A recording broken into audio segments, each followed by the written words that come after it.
Oke, assalamualaikum warahmatullahi wabarakatuh. Kembali lagi dengan saya, Pak Adi Satrio Ardiansyah. Setelah ini kita akan mengkaji terkait dengan apa itu namanya sampling, kemudian kekeliruan sampling, bagaimana mensampling, membuat rancangan sampling, dan lain sebagainya. Nah, ini sampling terkait dengan pengambilan contoh atau sampel. Jadi sampel itu sebenarnya contoh dari populasi. Kalau populasi itu yang akan kita kaji, populasi itu adalah presentasi yang akan kita kaji, yang akan kita kaji itu namanya adalah sampel. Karena tidak mungkin untuk melakukan suatu perhitungan atau melakukan suatu membuat kesimpulan dari suatu pernyataan itu kita melakukan perhitungan untuk semua orang. Contoh, populasinya adalah seluruh mahasiswa di FMIPA. Tidak mungkin kita akan melakukan perhitungan atau melakukan survei untuk semuanya. Yang jelas, sampel atau sampling inilah yang nanti bisa kita gunakan untuk bisa mempermudah kita dalam melakukan perhitungan.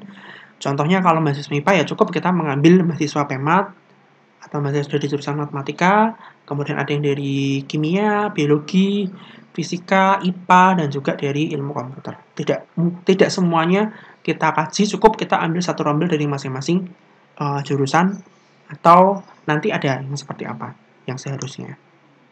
Yang harus kita lakukan untuk melakukan sampling. Oke, fase dalam statistika itu ada dua yang seperti sudah saya sampaikan. Yang pertama, statistika deskriptif, yang kemarin mulai dari mean, median, dan penyajian datanya. Yang selanjutnya adalah statistika induktif atau statistika inferensial. Fase dalam statistika yang pertama dikerjakan untuk melakukan fase yang kedua, yang mana pada fase kedua berusaha untuk menyimpulkan tentang karakteristik populasi yang pada umumnya dilakukan berdasarkan pada data sampel yang diambil dari populasi yang bersangkutan. Jadi, yang namanya statistik inferensial atau statistik induktif itu dilakukan untuk melakukan penyimpulan terkait dengan karakteristik suatu populasi. Dan tidak mungkin kita melakukan perhitungan atau melakukan penelitian kepada semua populasi. Cukup kita mengambilnya dengan menggunakan sampel saja. Apa sih perbedaan populasi dan sampel? Tadi kita sudah banyak sekali membahas terkait dengan populasi dan sampel. Populasi itu adalah total semua nilai yang mungkin dari suatu karakteristik tertentu mengenai sekumpulan objek yang lengkap dan jelas. Sedangkan sampel itu adalah bagian dari populasi dengan menggunakan cara tertentu. Jadi kalau seperti yang sudah saya sampaikan, kalau populasinya adalah seluruh mahasiswa FMIPA, ya semuanya. Tapi tidak mungkin kita melakukan penelitian atau kita melakukan survei untuk semuanya. Cukup kita mengambil sampelnya. Sampelnya ya contohnya tadi, mahasiswa jurusan matematika diambil satu rombel, kemudian satu rombel lagi untuk jurusan yang lain. Itu sampelnya, karena dia bagian dari populasi.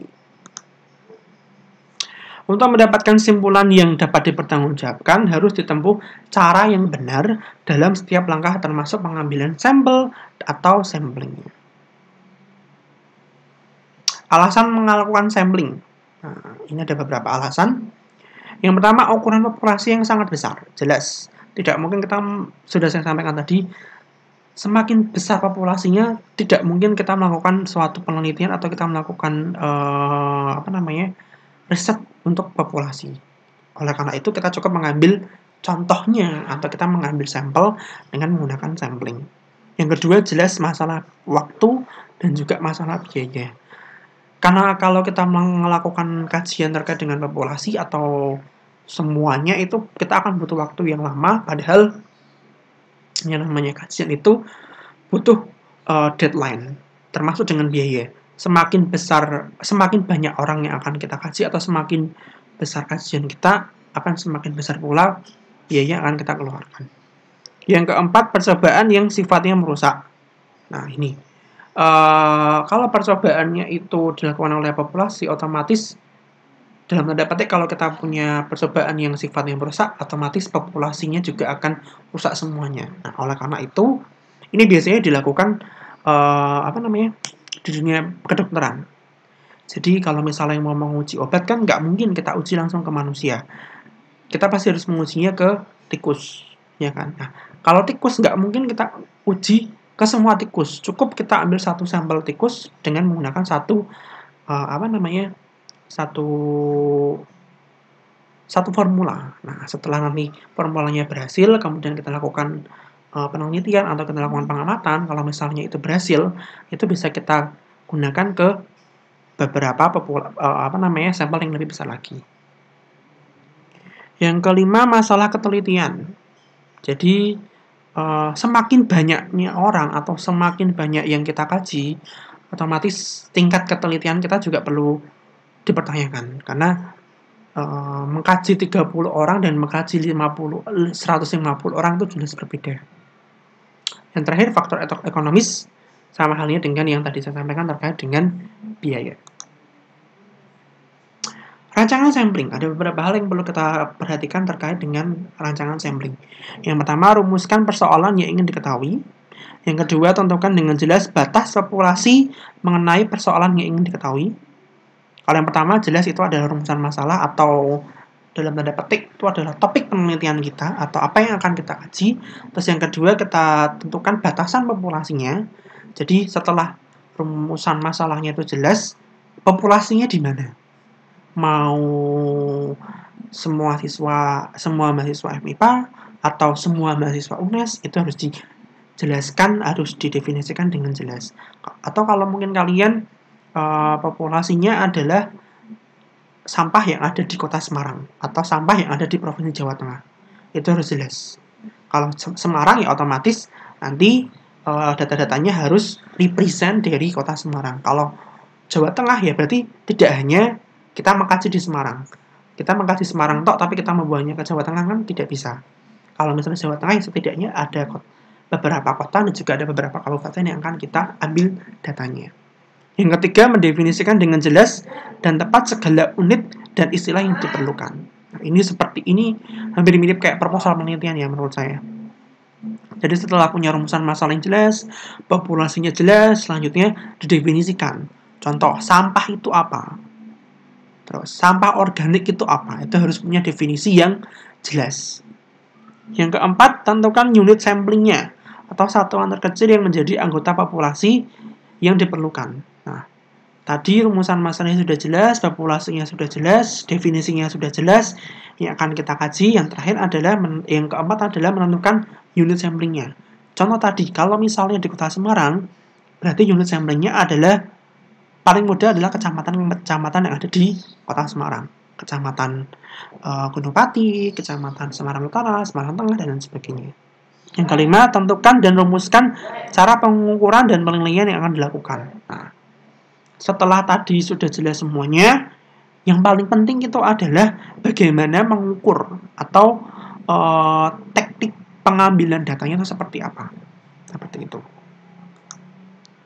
Yang keenam, kumpulkan segala keterangan tentang yang ingin diteliti. Setelah tahu tekniknya bagaimana, kita lakukan pengambilan data. Yang ketujuh, tentukan ukuran sampel, yaitu berapa unit sampling yang harus diambil dari populasi. Jangan terlalu kecil dan jangan terlalu besar karena mempengaruhi presisi dari hasil yang dikehendaki. Nah, setelah tadi menentukan yang kelima ini kan unit samplingnya. Ini kita baru menentukan ukuran sampelnya. Jadi berapa banyak sampel yang harus kita ambil. Yang kedelapan, tentukan cara sampling agar diperoleh sampel yang representatif. Ada banyak sekali, nanti akan saya bahas di modul kita. Yang ke-9, tentukan cara pengumpulan datanya. Yang ke-11, tentukan metode analisis datanya. Dan yang ke-11 adalah sediakan biaya dan minta bantuan ahli sebagai konsultan. Nah, kalau konsultan ini biasanya anak-anak statistik. Tapi kalau misalnya kalian bisa menjadi konsultan statistik lingkungan, itu juga lebih baik seperti itu. Berbagai cara dalam sampling. Nah, secara garis besar dikenal 3 cara, yaitu sampling beberapa caranya seperti ini, seperti sampling seadanya, sampling purposive, sampling peluang, sampling non peluang, sampling kuota, dan juga sampling acak. Yang biasa digunakan itu adalah sampling purposive dan sampling acak. bagi saya, karena di dunia pendidikan itu kalau mau ngambil sampel ya harus acak, atau enggak minimal harus purposif.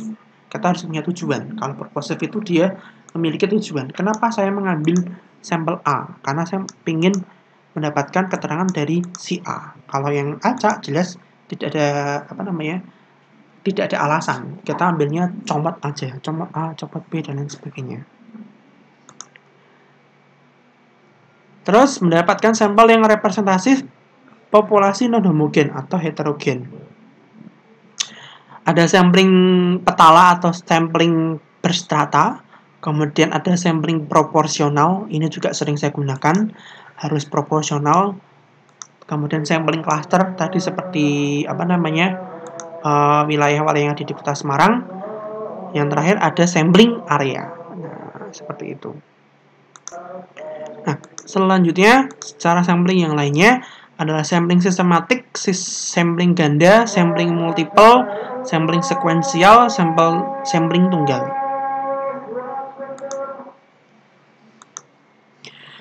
Oke, itu yang selanjutnya. Sampling ada sampling sistematik, sampling ganda, sampling multiple, sampling sekuensial, dan sampling tunggal. Untuk penjelasannya nanti silakan kalian cek di modul yang sudah saya sediakan ya. Cara untuk mensampling. Untuk sampling seadanya, seperti ini, pengambilan sebagian dari populasi berdasarkan seadanya data atau kemudahan mendapatkan data tanpa perhitungan apapun mengenai derajat kerepresentatifannya.